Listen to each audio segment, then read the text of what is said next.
اب آئیے یہ جو مجددین کا تصور میں نے پیش کیا ہے، اس سلسلہ مجددین کی پہلی کڑی ہے حضرت عمر بن عبدالعزیز رحمت اللہ علیہ، جنہیں ہمارے ہاں 5واں خلیفہ راشد بھی کہا جاتا ہے۔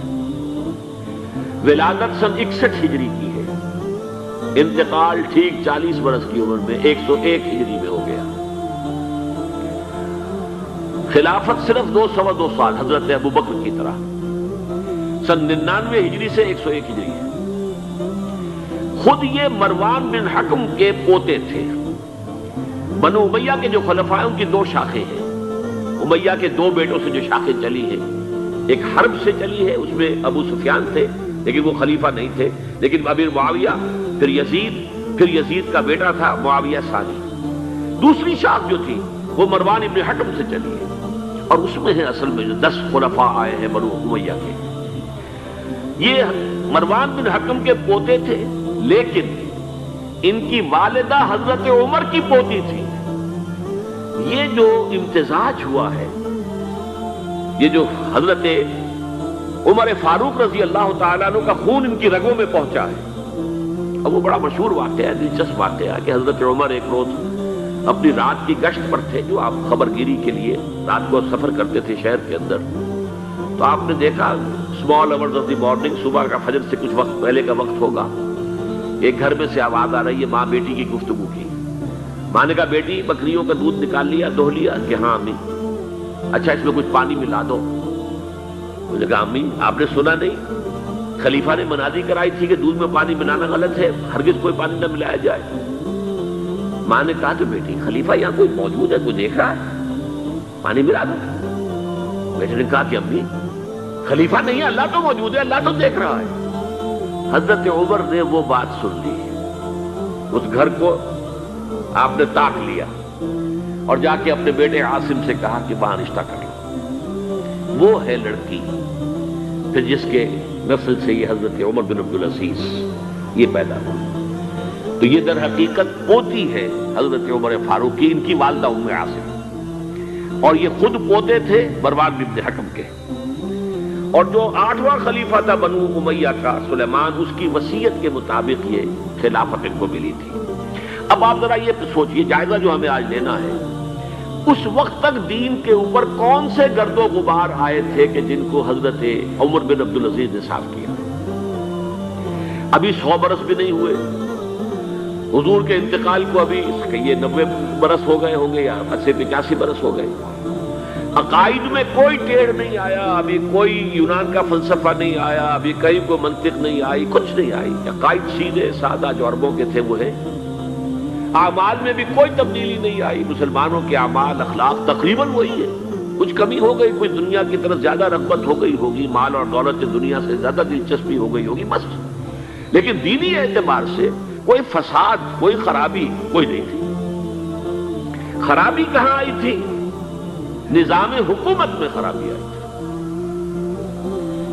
یہ نظام حکومت کے جو سیلینٹ فیچرز ہیں، اس موضوع پر میں تذکرہ کرنا چاہتا ہوں کہ مولانا سید ابو العلا مودودی کی جو کتاب ہے خلافت و ملوکیت، میں نے اس سے پہلے بھی ایک مرتبہ عرض کیا تھا، آج پھر دہرا رہا ہوں۔ اس کتاب کے میں 2 حصے کرتا ہوں۔ پہلا حصہ اصولی مباحث پر مشتمل ہے کہ خلافت کسے کہتے ہیں، ملوکیت کسے کہتے ہیں، درمیان فرق کیا ہے۔ اور میں یہ سمجھتا ہوں کہ اس اعتبار سے اس کتاب کا یہ حصہ ماسٹر پیس ہے، بہت عمدہ۔ ویسے بھی آپ میں سے بہت سے حضرات کے علم میں ہوگا کہ میں یہ تسلیم کرتا ہوں کہ مولانا مودودی 20ویں صدی عیسوی کے سب سے بڑے مسلم پولیٹیکل سائنٹسٹ تھے۔ اسلام کے سیاسی نظام کو، دستوری نظام کو انہوں نے خوب سمجھا ہے، اور میں سمجھتا ہوں کہ علامہ اقبال نے چند اشارات دیے تھے، اس پر پورا ایک نظام جو ہے دستوری اور سیاسی ڈھانچہ بنانا، یہ کام ہے مولانا مودودی کا۔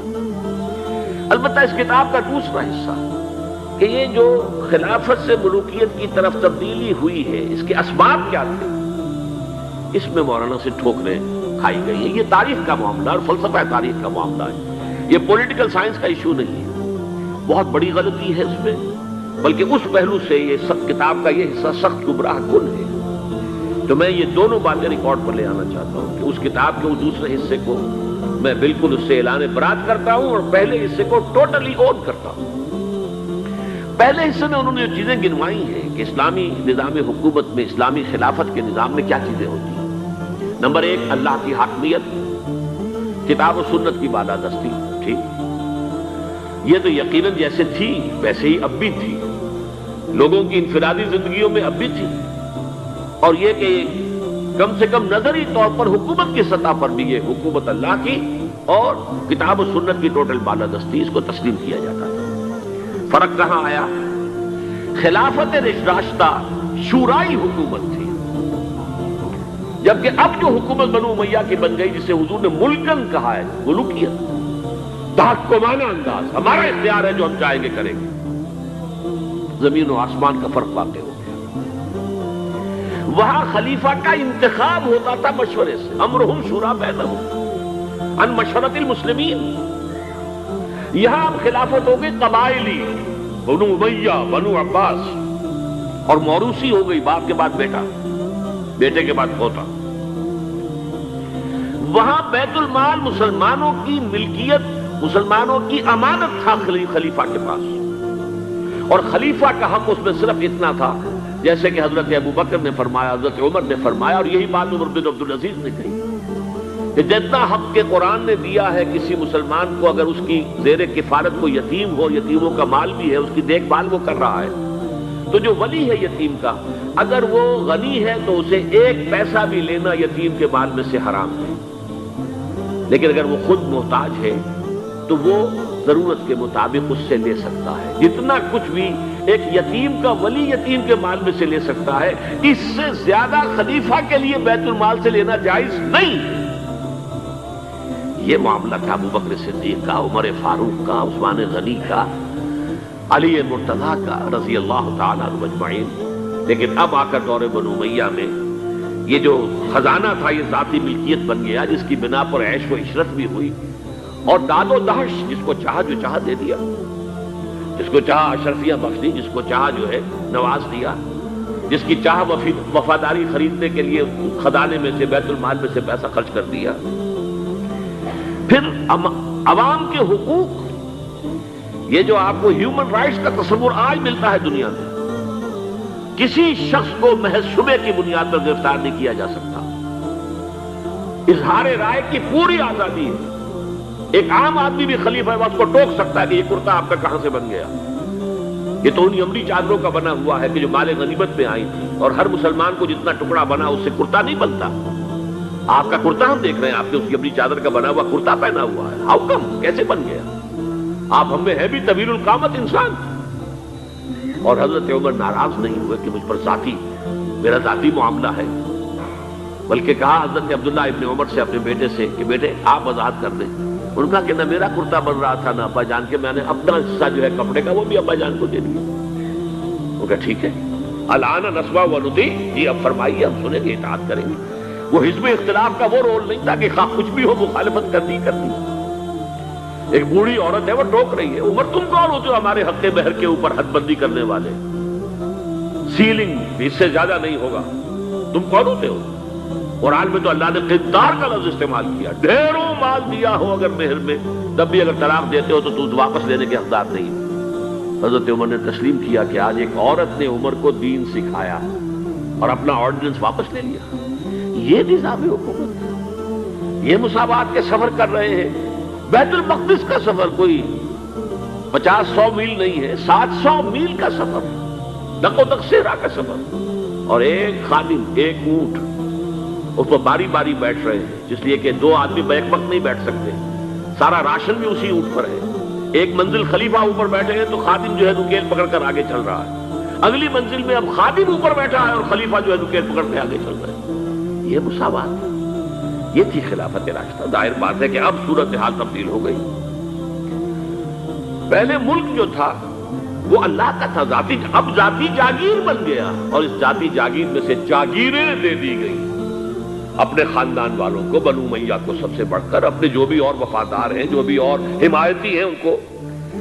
اس کے علاوہ جس کے لیے حضور نے اسے ملکن عاظم کہا ہے، ملکن عاظم، افضا یعوذ کہتے ہیں دانتوں سے کاٹنے کو، کاٹ کھانے والی، کٹ کھنی، جیسے کاٹ کھانے والا کتا ہوتا ہے، کٹ کھنا کتا، تو یہ کٹخنی ملوکیت اس کے لیے نوٹ کیجئے اسی دور میں حضرت عمر بن عبدالعزیز سے پہلے اسی دور بنو امیہ میں سانحہ کربلا ہوا، عظیم ترین سانحہ.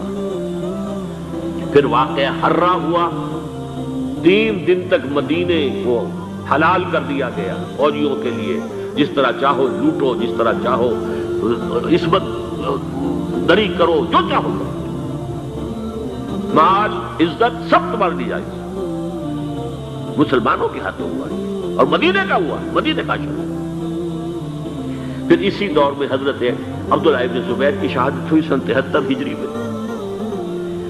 پھر حجاج ابن یوسف جیسا ڈکٹیٹر اسی دور میں تھا.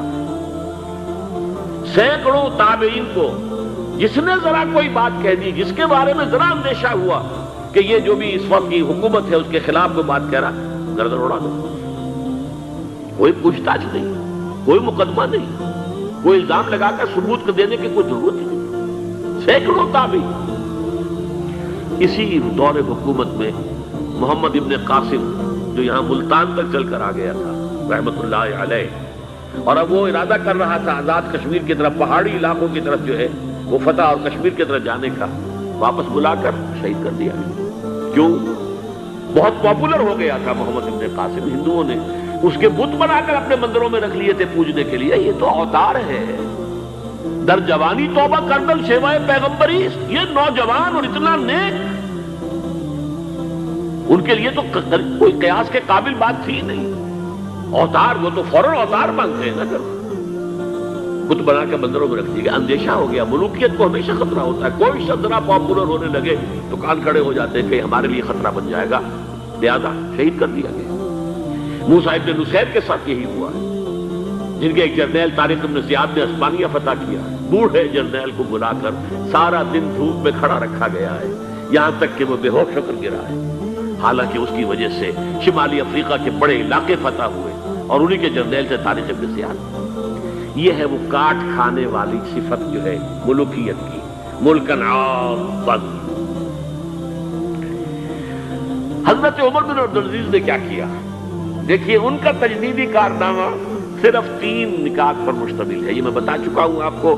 ابھی نہ عقائد میں کوئی کجی آئی تھی، نہ اعمال میں کوئی خرابی آئی تھی. عوام کے حکومت کے نظام میں تبدیلی ہوئی تھی. اب موروثی ہو گئی تھی اور تحکمانہ ہو گئی تھی. خلیفہ جو ہے وہ موروثی یا نامزد ہوتا تھا، اور یہ جاگیر بن گئی تھی اپنی ذاتی بیت المال. انہوں نے 3 ہی کام کیے. نمبر 1، ان کو خلافت ملی تھی اصل میں سلیمان جو ان سے پہلے خلیفہ تھے ان کی وصیت کی بنیاد پر. لیکن یہ احتیاط کر لی گئی تھی کہ اگر کہیں یہ وصیت پہلے لوگوں کے علم میں آ گئی تو شاید لوگ بغاوت کریں اور حضرت عمر بن عبدالعزیز کو گوارا نہ کریں. لیکن یہ کہ انہوں نے یہ کیا جو اس وقت کے ذمہ دار لوگ تھے کہ پہلے وصیت لا کر وصیت پر بیعت لے لی گئی کہ یہ وصیت ہم تسلیم کریں گے. ابھی سلیمان کے انتقال کی خبر بھی نہیں دی گئی، اسے بھی چھپا کر رکھا ہوا تھا. اس کے بعد وصیت کھولی گئی اور حضرت عمر بن عبدالعزیز، اور اعلان کیا گیا کہ سلیمان کا انتقال ہو گیا. تب لوگوں نے بیعت کری، کیونکہ بیعت تو کر چکے تھے، وصیت کی بیعت کر چکے تھے. اس وصیت میں سے عمر بن عبدالعزیز برآمد ہو گئے تو بیعت منتقل ہو گئی. لیکن انہوں نے جا کے اعلان کیا مجمع عام میں، لوگوں مجھ پر یہ خلافت کی ذمہ داری ڈال دی گئی ہے، بغیر مجھ سے پوچھے، بغیر میرے مشورے کے، بغیر میری خواہش کے. لیکن میں آپ کی گردنوں میں سے اپنی خلافت کے اس قلادے کو اتار کر پھینک دیتا ہوں. آپ جسے چاہیں اپنی آزاد مرضی سے مشورے سے خلیفہ بنا. یہ پہلی اصلاح تھی. موروثیت ختم، نامزدگی ختم. اب اگر چاہتے ہیں آپ، اگر لوگوں کی رائے ہے ان کا مشورہ تو ٹھیک. سب نے کہا بیک زبان ہم آپ پر راضی ہیں، ہم آپ ہی کو خلیفہ بنانا چاہتے ہیں. پہلی اصلاح تو یہ ہو گئی. دوسرا کام یہ کیا، جتنی جاگیروں کے ڈاکومنٹس تھے، دستاویزات، وہ سب طلب کیے. خود اپنے گھر سے اپنی بیوی کے سارے زیورات، عبد الملک بن مروان کی بیٹی سارے زیورات بیت المال میں داخل کر دیے. اپنی جاگیر سب سے پہلے اپنی جاگیر کو ختم کیا. اس زمانے میں شریڈر تو تھے نہیں، مشین تو تھی نہیں. مسجد میں بیٹھے ہوئے تھے حضرت عمر بن عبدالعزیز، اور وہ ایک وسیقہ لایا جاتا تھا اور وہ قینچی سے کاٹ کاٹ کے پھینک رہے تھے. بڑا طوفان مچ گیا. بنو امیہ کے لوگوں کے اندر یہ کیا ہو رہا ہے؟ ایک وفد بھی آیا کہ دیکھیے آپ اپنے سے پہلے لوگ جو کچھ انہوں نے کیا تھا، آپ اب جو چاہیں آپ کریں، لیکن پہلے جن لوگوں نے جو کچھ کیا ہے اس کی نفی تو نہ کیجیے۔ حضرت عمر بن عبدالعزیز پوچھتے ہیں دیکھو اگر تمہارے پاس ایک فرمان ہو امیر معاویہ کا اور ایک ہو ان کے بعد کسی چوتھے پانچویں پشت کے اندر آنے والے کا، تو کس کے فرمان کو زیادہ اہمیت ہوگی؟ سب نے کہا امیر معاویہ کے فرمان کی زیادہ اہمیت ہوگی۔ تو فرمایا کہ میرے پاس فرمان جو ہے وہ امیر معاویہ سے بھی بہت پہلے کا ہے، میرے پاس اللہ کی کتاب ہے، قرآن ہے، میں اس کی منہ سے طے کر رہا ہوں، لہذا ہو جائے کمفرٹ میں، کوئی ناراض ہوتا تو ہو۔ ساری جاگیریں ختم کر دی۔ نمبر 3 واقعہ یہ ہے کہ خود اپنی زندگی کے اندر جو عسرت اور جو تنگ دستی اور جو سادگی اختیار کی ہے، میں سمجھتا ہوں غالباً اس میں وہ حضرت ابوبکر حضرت عمر کو بھی مات دے گئے ہیں رضی اللہ تعالیٰ۔ حالانکہ بڑے ہی ایک تو حسین اور جمیل انسان تھے، خوش شکل، خوش لباس، شہزادے تھے، گورنر بھی رہے تھے، پھر ان کے والد جو ہے طویل عرصے تک مصر کے گورنر تھے، وہاں ان کی پرورش ہوئی تھی گورنر کے بیٹے کی حیثیت سے، اعلیٰ لباس پہنتے تھے، خوشبو کے اندر اس طریقے سے بسا ہوا کہ جہاں سے گزر گئے ہیں پورا راستہ معطر ہو جاتا تھا۔ لیکن اب اچانک جو آیا ہے، جیسے ہی یہ بیعت ہوئی ہے خلافت کی، ان کی اہلیہ کہتی ہیں، حضرت فاطمہ ان کا نام تھا، کہ آ کر بیٹھ کر اور مسلح پر رونا شروع کر دیا۔ میں نے پوچھا کیوں، کیا ہوا؟ کہ یہ جو بوجھ مجھ پر آن پڑا ہے، یہ ذمہ داری۔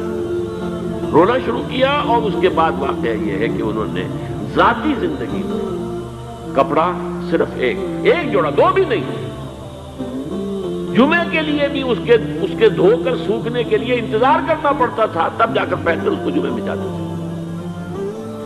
ایک دفعہ آئے ہیں اپنی بچیوں سے گفتگو کر رہے تھے، تو بچیوں کو دیکھا عجیب حال ہے کہ وہ جو بھی بات کرتی ہے پھر اپنے منہ پر ہاتھ بھی رکھ لیتی۔ پوچھا کیا سبب ہے؟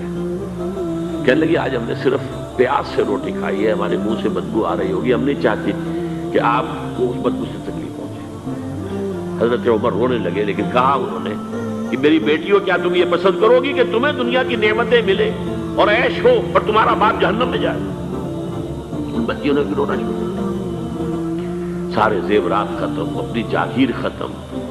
وہ آپ نے پڑھے ہوں گے واقعات کہ اگر چراغ بھی ہے رات کو، سرکاری کام کر رہے ہیں، تو وہ جو بیت المال کے تیل سے جو جلنے والا چراغ ہے وہ روشن ہے۔ خادم نے آ کر کو گھریلو بات کرنی چاہیے، تو کہا پہلے چراغ گل کر دو پھر بات کرو۔ ذاتی بات ہو رہی ہو تو سرکاری جو تیل کا چراغ ہے وہ نہیں جلے گا۔ میں یہ سمجھتا ہوں، میں علی وجہ البصیرت کہہ رہا ہوں کہ میرے نزدیک تو اس قدر شاید باریک بینی کی باتیں جو ہیں میرے علم میں نہیں ہے کہ حضرت ابوبکر حضرت عمر، اور پھر یہ کہ وہاں کوئی ایسا کنٹراسٹ، سائملٹینیس کنٹراسٹ نہیں تھا، اس لیے کہ حضور کے ساتھ جد و جہد کرتے ہوئے ان کی زندگیوں میں پہلے بھی فقر اور ساری اختیاری فقر کی کیفیات تھی۔ یہاں تو اچانک ہوا ہے کہ اس سے پہلے ایک بہت خوش باش، خوش لباس، خوش شکل، بہت ہی ہر طرح کے ناز و نعم کے اندر پڑا ہوا انسان، شہزادہ، اچانک بوجھ آیا ہے تو زندگی کے اندر انقلاب آ گیا۔ یہ ہے خلیفہ اول، خلیفہ خامس ان کو کہا جاتا ہے، خلافت راشدہ میں شامل کیا جاتا ہے، اور یہ ہے سلسلہ تجدید خلافت کی پہلی کڑی، اور اس کو ہم کہیں گے یہ تجدید کامل تھی، کیونکہ ابھی خرابی آئی ہی صرف نظام حکومت میں تھی، اسی کو آپ نے درست کر دیا۔ یہ دوسری بات ہے کہ یہ بہت شارٹ لیوڈ رہی ہے، بات آگے نہیں چلی ہے، ان کو زہر دے دیا گیا، اس لیے کہ یہ بات زیادہ قابل برداشت نہیں تھی بنو امیہ کے پورے خاندان کے لیے، قبیلے کے لیے۔ انہیں گمان غالب یہی ہے کہ زہر دے کر جو ہے انہیں شہید کیا گیا ہے، لیکن بہرحال یہ پہلی کڑی ہے عمر بن عبد العزیز رحمۃ اللہ علیہ۔